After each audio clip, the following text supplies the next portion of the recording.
Hola amigos, es un placer volver a tener este momento de encuentro y de estudio bíblico con cada uno de vosotros.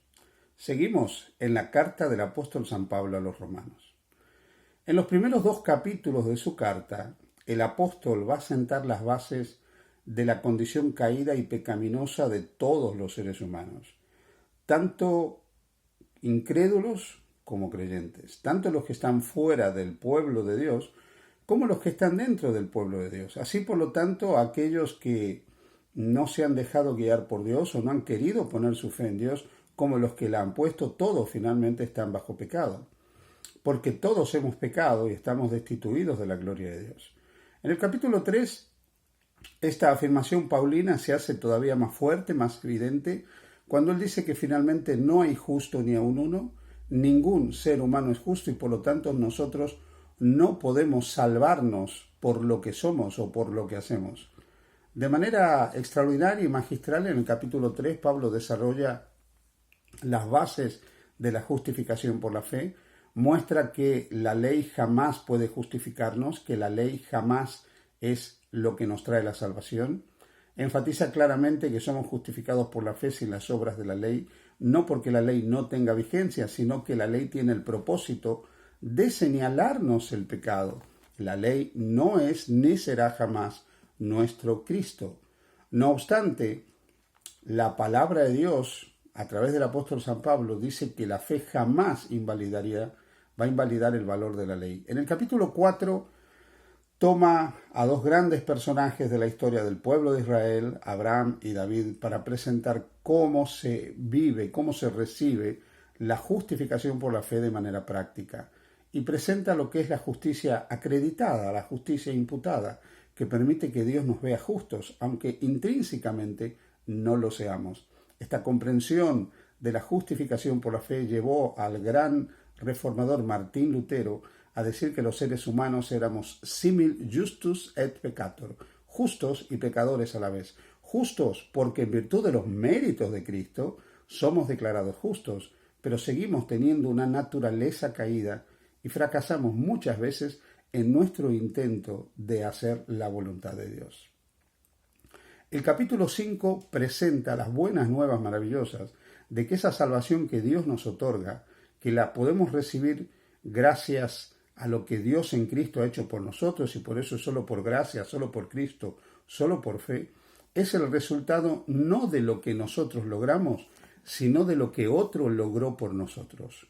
Somos salvados por la vida de otro. Somos salvados por la vida de otro. Y ese otro es el Salvador, Jesús, nuestro Señor. La vida perfecta de Jesús fue vivida en esta tierra en lugar de la vida fracasada del ser humano. Y esa vida perfecta de Jesús, Dios nos la acredita. Dios la pone a nuestra cuenta. Ante esta afirmación, seguramente Pablo llegó a pensar que su auditorio, los que leían lo que él estaba escribiendo, podrían llegar a pensar, pues si somos justificados por la fe, si somos salvos por gracia, por Cristo, por fe, si la vida de Cristo reemplaza mi vida, entonces, pues, ¿qué pasa conmigo en este momento? Quizás Pablo llegó a pensar que alguno se sentiría tentado a creer que debido a que Cristo ya lo hizo todo por nosotros, en su vida inmaculada, en su vida perfecta y en su muerte expiatoria, ¿qué sentido tiene una vida de lealtad? Y el capítulo 6 empieza a desarrollar el elemento de la santificación ya en términos teológicos y luego lo veremos en términos prácticos. El capítulo 6, versículo 1 dice, ¿qué pues diremos? ¿Perseveraremos en el pecado para que la gracia abunde?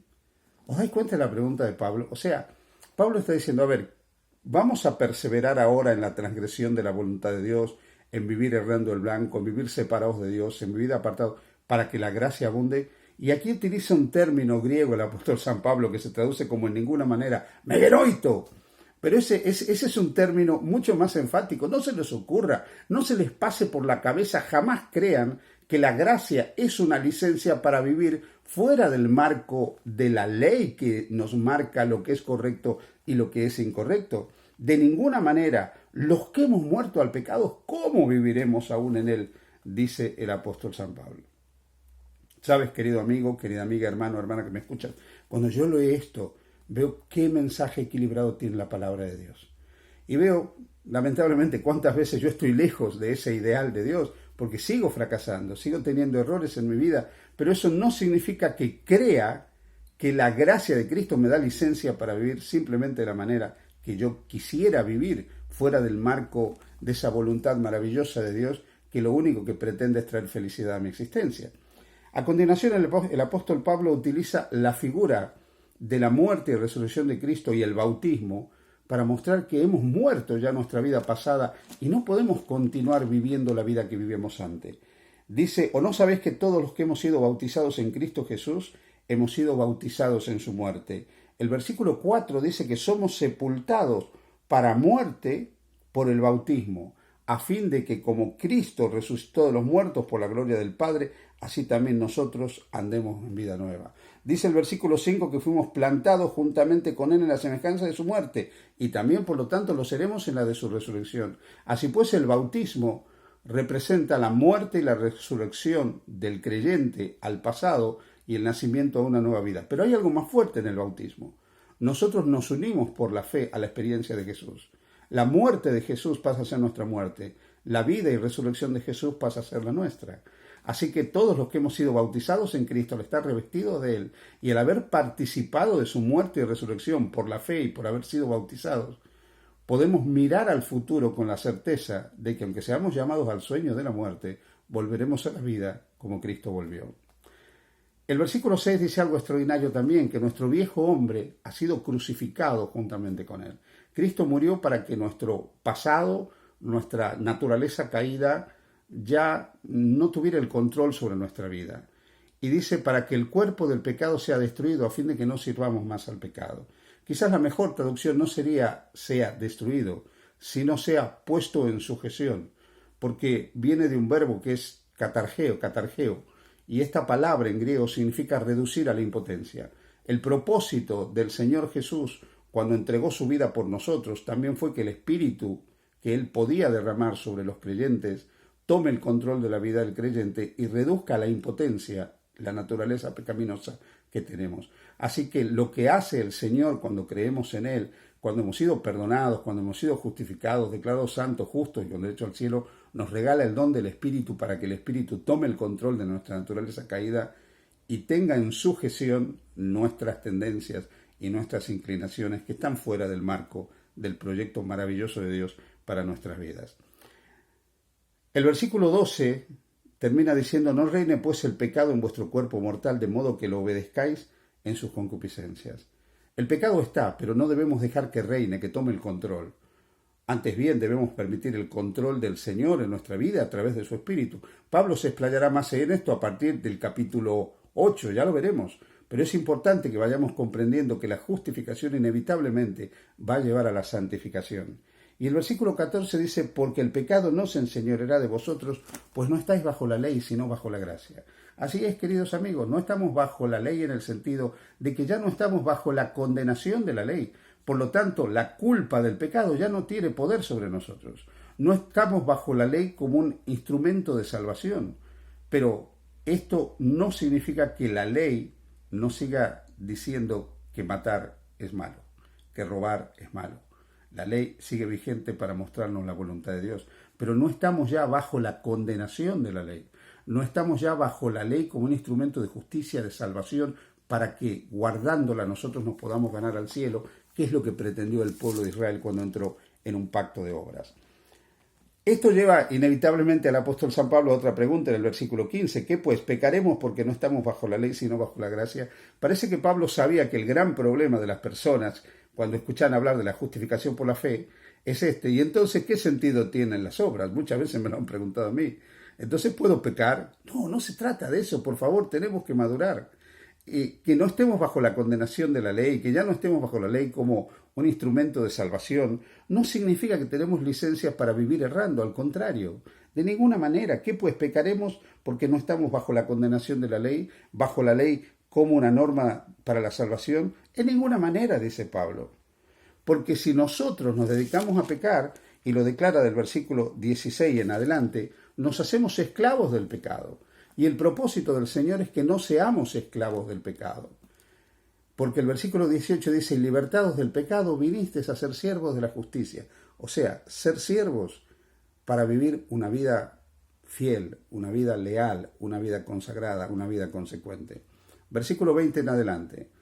Porque cuando erais esclavos del pecado, eras libres respecto a la justicia. Pero ahora ya no somos libres.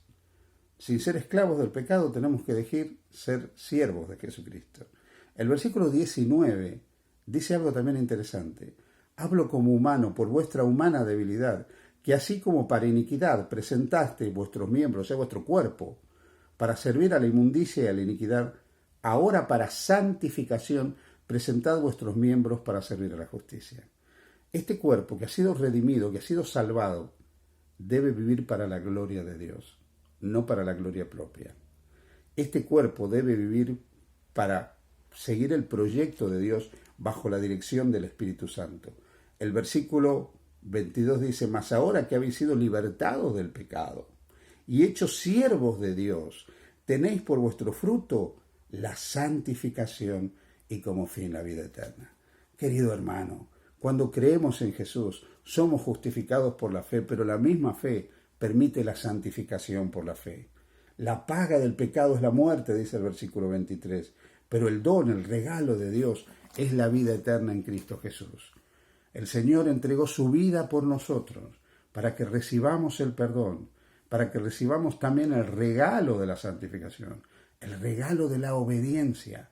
La obediencia es el resultado de creer en Jesús y es el regalo del Señor para los creyentes.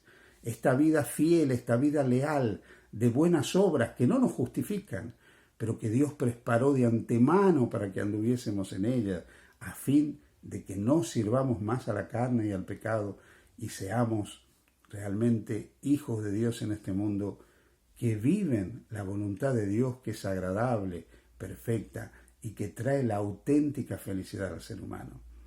Querido amigo, amiga, hermano y hermana que me escuchas, abre la puerta de tu corazón a Jesús.